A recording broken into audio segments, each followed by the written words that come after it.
I'm going to go ahead and actually start off our time together here with just a brief recap of what we talked about last time. And I'm going to kind of pull on some of those threads that we ended with last session. And that was questions about identification of students. So the conversation, the teaser trailer that I put out there from last time is we had a nice conversation right around 4:30. That's when those great questions come up after you've had time to percolate and soak in some things. But really great question about how we identify students for transitional English.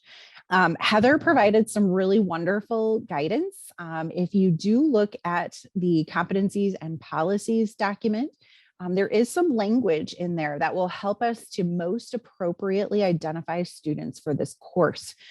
So I did pull some of that language out and I thought we could take a look at it. But we need to make sure, and I see this as kind of a flow chart, and we do use a flow chart for transitional math. So I'll show you that example here in a moment. But we have to ask ourselves a series of questions when it comes to identifying students.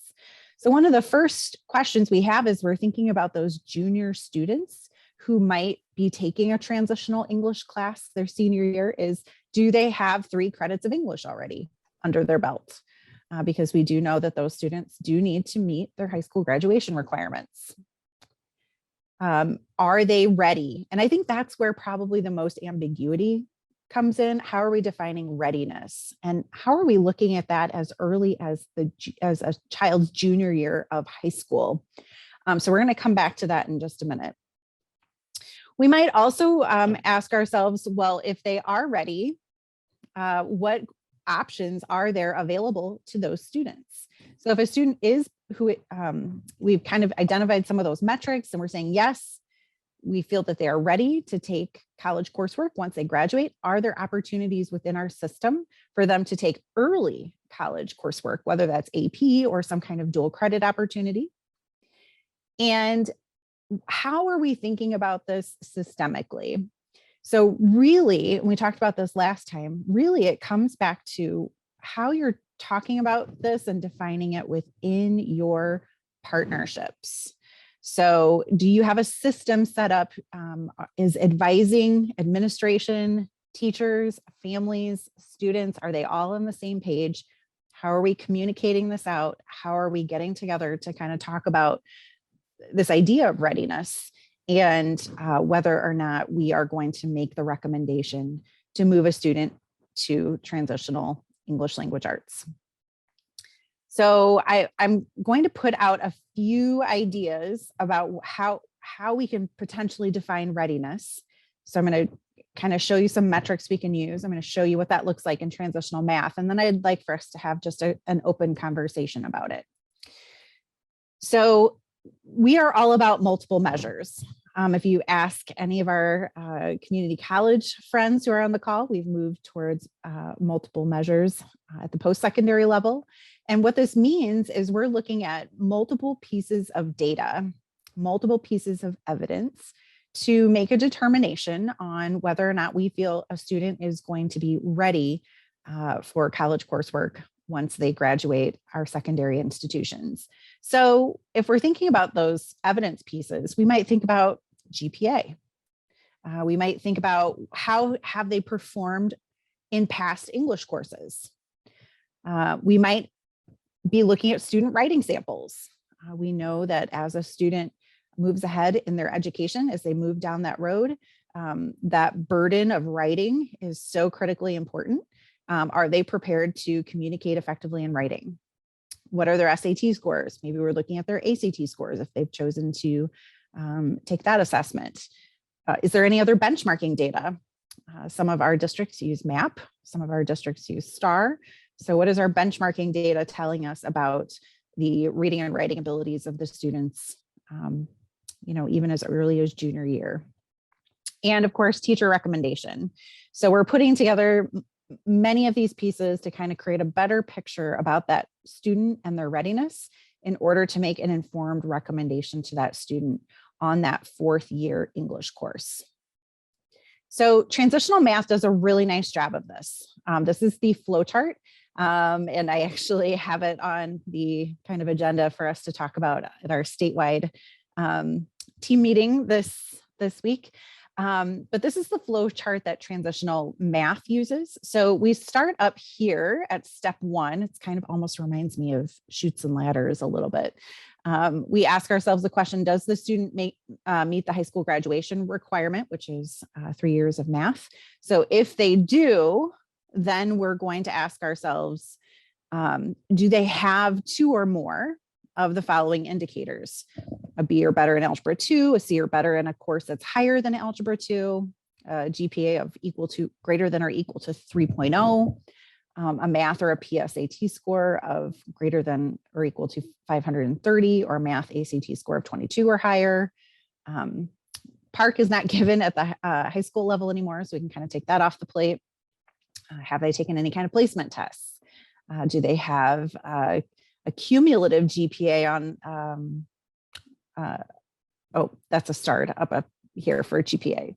Are their teachers recommending them? So if you follow this, then if the student meets 2 or more of those indicators, if the answer to that question is yes, then transitional coursework isn't required.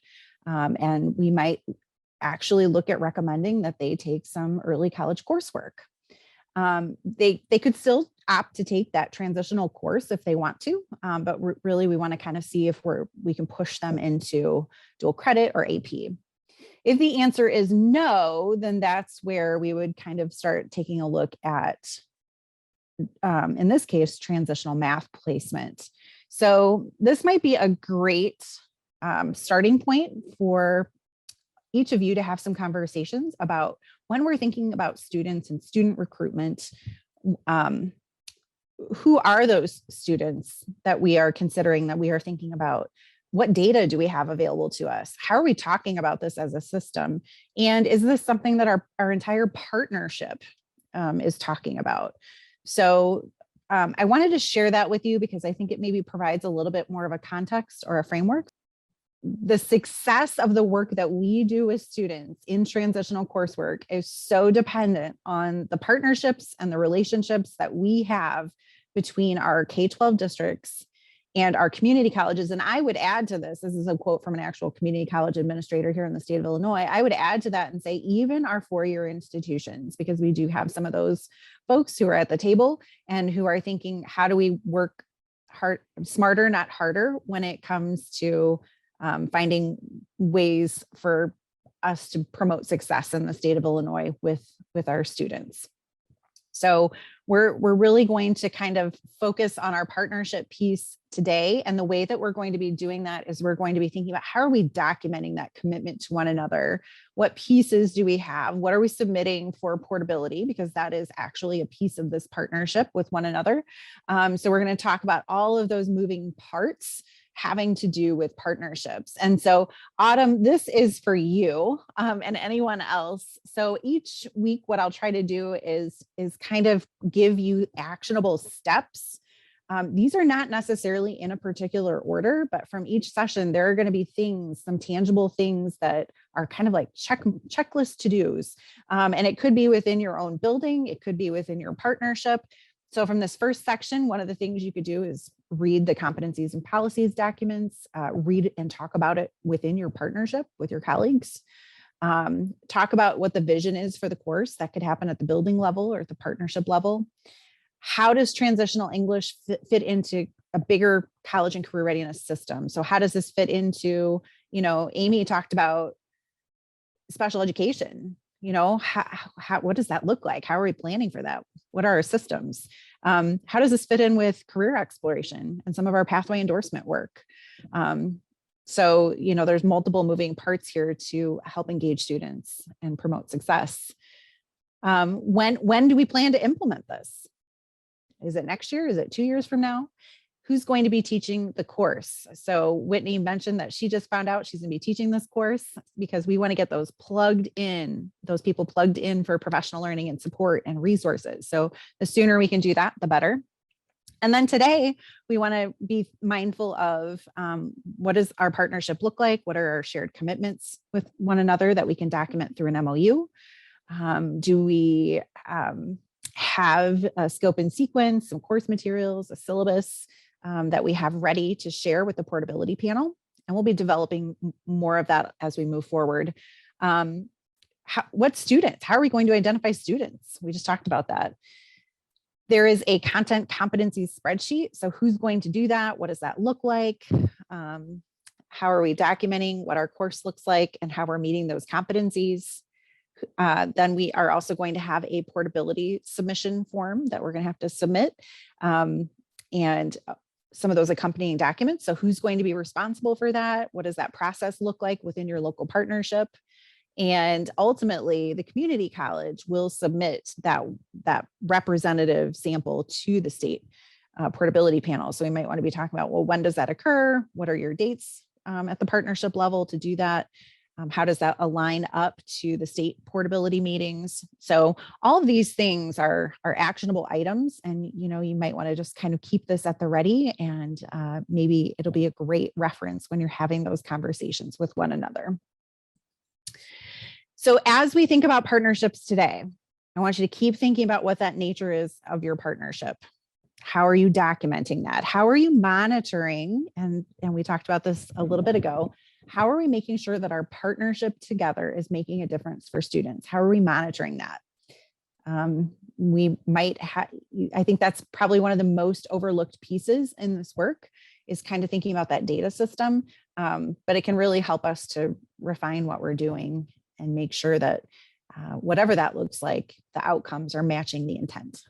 So think about those things today, and think about those things as you go back and have some communications with your partnership. So I want to start us off by thinking about, and you can be thinking about your partnership at the district level as well as between the district and the college. So we want to think about, what does a strong partnership look like? And so we have to be very clear when we're talking about transitional coursework. This is not a dual credit course. This is not a developmental course. And so, in many dual credit situations, we have the community college saying, this is an IAI approved dual credit course. This is the way you have to teach it. So the high schools, there's many different models for doing that, but really the college is kind of setting the tone and the content and all pieces of that course. Whereas in transitional coursework, it is very much a partnership, where this is a high school course. Students are getting high school credit for this. And so we have to have considerations about meeting Illinois learning standards as well as the competencies. We want to make sure that it works for our students at the high school level, while still preparing them for that next step, which is credit-bearing coursework at the post-secondary level.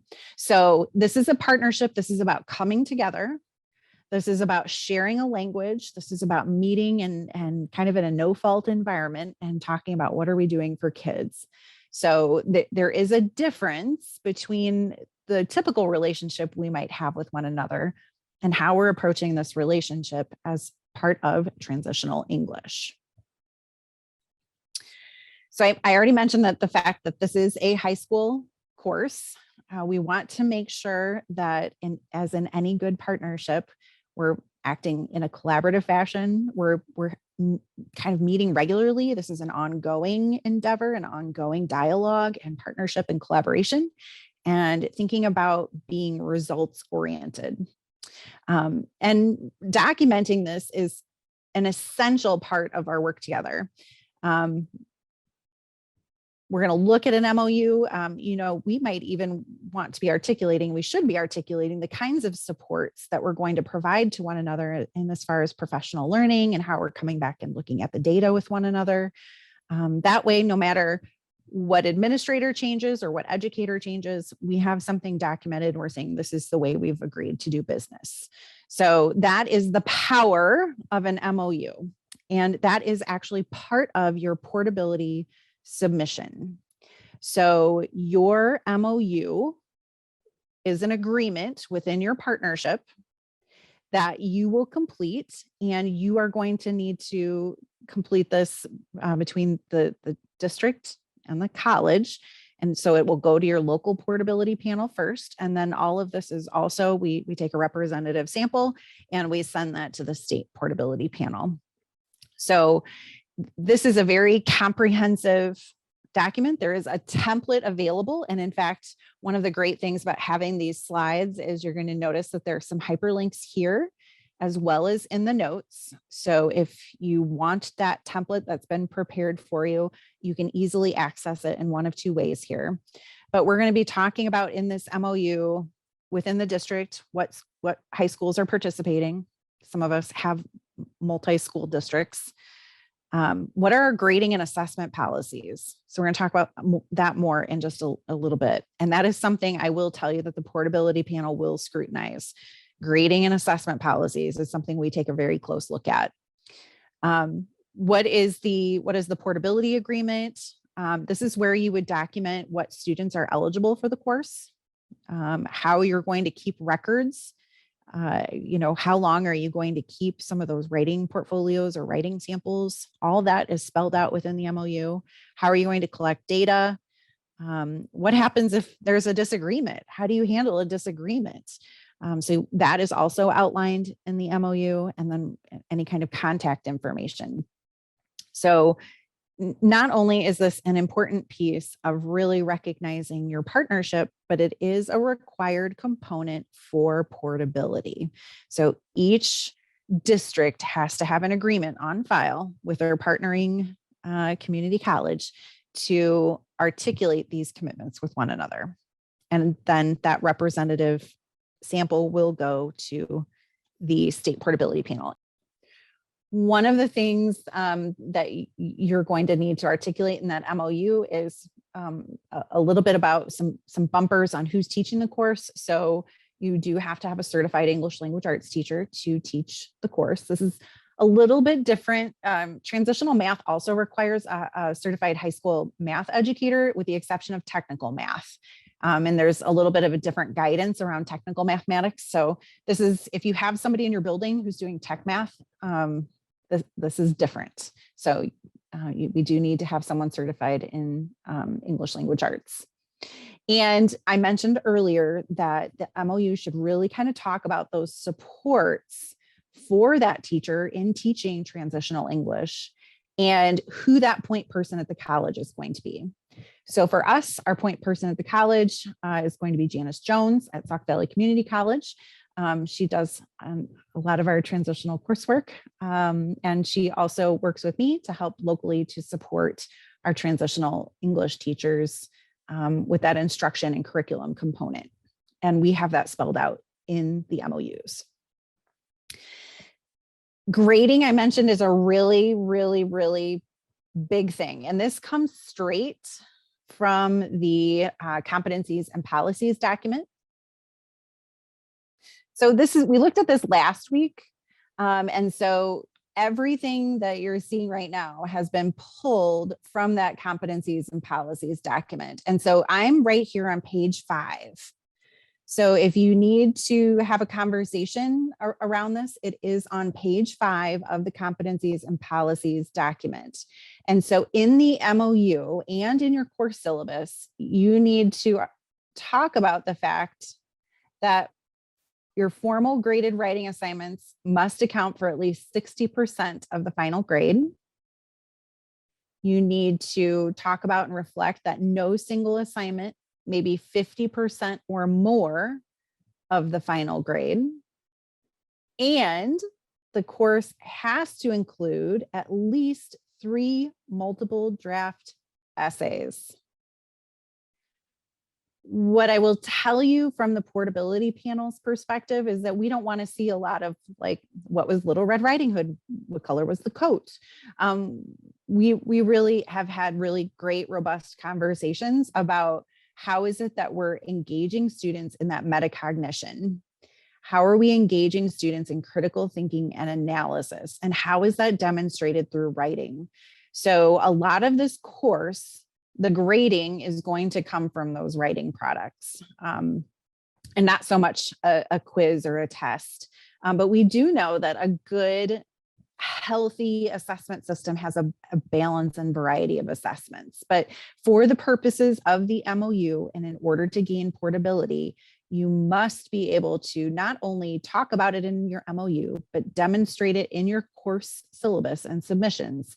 These three components, these are probably the most important pieces that you're going to have to be really clear and specific on. And I will also tell you that grading is probably the area that is probably the hardest to define and understand from a third party perspective. So when we're looking at some of those portability submissions, it can get really, if we have to guess at what people mean, then usually it gets kicked back. I'm going to talk with you for just a few minutes about, in terms of those partnerships, what needs to be submitted to the portability panel. Portability is a little bit different than a separate agreement with a college. We had several of those in our areas, but it didn't go anywhere further than the partnership we had with our community college. Portability is different. Portability means that the placement goes where the student goes. And so the way that we ensure that fidelity with regards to that portability and placement is there's a process in place where we go through conversations with alignment and approval in order to ensure that there is that transferability. So there's a local approval panel, and there's also the statewide portability panel. And these are some of the tasks associated with each of those teams within this process. So there is a high school community partnership who are working together to do all of these things that we've just kind of talked about, from portability codes to MOUs to making sure that we have alignment with our competencies and some of those essential skills that we talked about last time. And then a smaller kind of subgroup of that partnership called the local advisory panel, the LAP meets, and they take all of the work from the local high schools and go through a determination process to see if those courses are approved from the local standpoint. And then there's a representative course from those submissions that is submitted to the statewide portability panel. And the statewide portability panel meets twice a year, once in the fall and once in the spring, and goes through all of those submissions. And they make a decision whether or not the representative sample is approved, conditionally approved, not enough information, so we return it, or just returned. And that means that there's going to be some major overhauls that are needed in order to get that portability approval. So you'll notice that the arrows on this goes both ways. So it's a kind of a two-way flow of submissions and information and conversations, which again kind of talks about the larger partnership that we have across the state to make sure that there's portability and that there is a level of fidelity with that alignment and implementation. So October and March is usually state. So then the LAP really needs to kind of think about what is their process going to look like so that they can meet those state deadlines. And of course, this piece over here with the partnership is ongoing. They should be meeting regularly and fulfilling what they outlined in that MOU. I did put a couple of slides in here just as a reminder for some of those deadlines that are coming up, and just a reminder of those codes as well. On the fall of 2021, the state portability panel approved 2 courses, and in the spring approved 4, and that was just in March. So make sure, again, I can't say this enough, these are the kinds of conversations that we have at the state portability panel. We oftentimes go back and forth about understanding grading policies and making sure that it's aligned to the competencies and policies document. We have sent submissions back because we're not sure what reading strategies are being used within the course. We've sent things back because we don't think there's a strong enough focus on informational texts or diverse texts or text sets for students to read. We talked last time about the fact that texts should be diverse. They should be complex. They should offer choice. And so we look for that. And that evidence of multiple draft writing. If we don't see that, that's another piece where we spend a lot of time talking and may send it back for revisions. So those are just some of the conversations that have come out of the portability panel in the last 2 times that we've met. And I wanted to make sure that I shared those words of wisdom. So I'm going to talk about the syllabus briefly, and then I'm going to talk about the content competencies spreadsheet. So Mary made a great point about, gosh, in the MOU, we see a lot of emphasis on writing. Well, reading is an equally important part of this course. And this is really where the syllabus is where we want to see some of that really shine. I want to know what that course is about. I want to know what that looks like on a daily basis. How are you meeting those competencies, those key performance indicators? And so remember, we talked about, and we'll talk more next week about those shifts. I should see evidence of those shifts in your syllabus. I should see choice. I should see diversity in text. I should see lots of informational text. I should see lots of writing, multi-draft writing. I should see opportunities for reflection and metacognition. I should see incorporation of those essential skills. And so we really want to make sure that the syllabus documents this different experience that we want to provide for our students in transitional English. We also want to make sure that we are aligning all of our work to our competencies and policies document, as well as the competencies and key performance indicators. So in as much as we can thread that through, we don't know what your course is. We haven't sat in on any of your courses, course development conversations. So you really have to use the syllabus as the opportunity to tell your story. At a very basic level, you're going to talk about your portability codes and your course materials. At a much more complex level, you're going to be talking about how the syllabus aligns with those instructional shifts. And when we talk about instructional shifts next time, I'm going to take you back into a syllabus that has been submitted, and I'm going to show you what some of those, what that looks like and how we're documenting that so that you know how to do that if you haven't done that as yet.